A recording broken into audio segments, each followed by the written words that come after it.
Hi, I'm Bob, and I'm here to help you install your windshield today.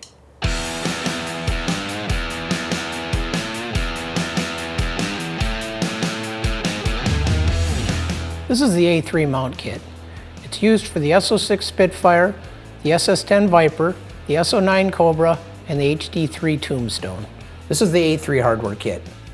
It includes 4 spacer washers, includes 2 caps, 2 barrels, 2 A3 rods, 2 handlebar clamps that are adjustable between 7/8 inch and 1 inch, 2 T-knobs, and an Allen wrench.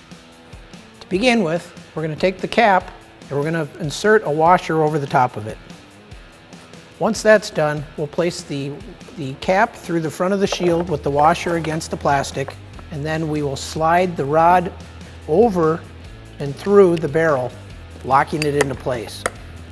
We will then place another washer on the back side of the windshield and then screw the barrel onto the cap until snug. Once you put the assembly together, put your palm on the front and crank it down as tight as you can by hand. You shouldn't need a tool. You should feel resistance in the rod. If you don't feel resistance in the rod, it could be one of 2 things. Number 1, it can be that your washers are not coated enough with a talcum powder, so they're slippery and dry. In that case, take a little talcum powder and coat the washer as much as possible with the talcum powder.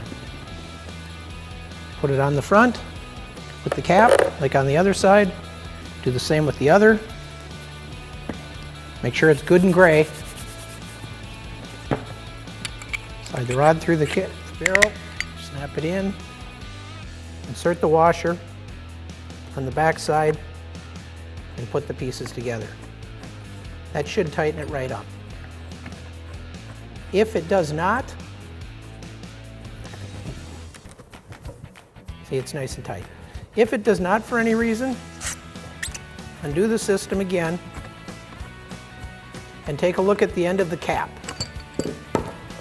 Sometimes what will happen is on the end of the cap, there'll be a little plastic flashing that'll prevent it from coming together. Just trim that off with a small knife or X-Acto blade.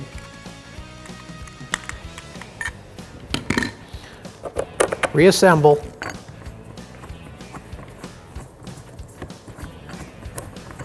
And it should tighten right up.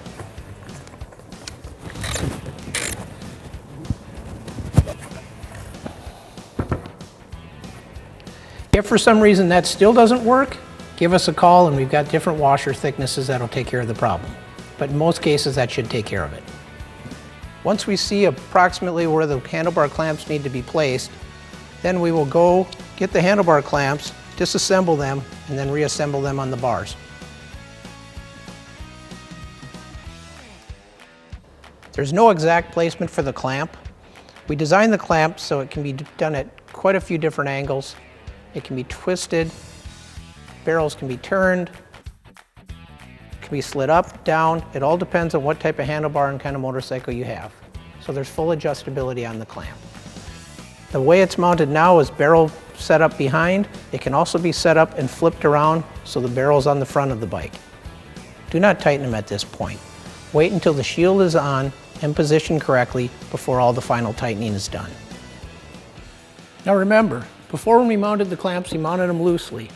So now, we put the shield on through the barrels, knowing that the clamps are still loose, so we can make adjustments at this point. Once the rods are in place, now it's time to put on the T-knobs.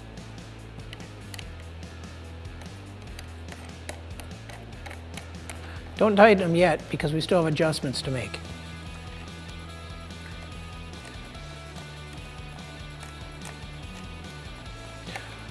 Once the T-knobs are on, you can take this time to take a look at the shield, make sure it's centered, make sure it's aligned the way you want it, at the angle and the pitch and everything else. Then you can tighten the clamps for the final adjustment.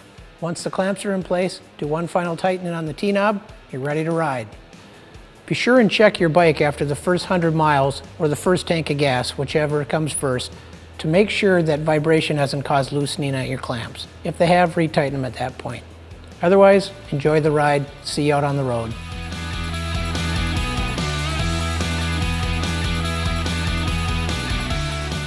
Hi, after your shield's all on, you're out riding, get a few bugs on it, you can clean it all up with the Slipstreamer motorcycle windshield cleaner polish. And remember, it's just as important on what you wipe it off with. Only use 100% cotton cloth or a microfiber towel. I tell you what we use here in the shop, baby diapers. Nothing works better.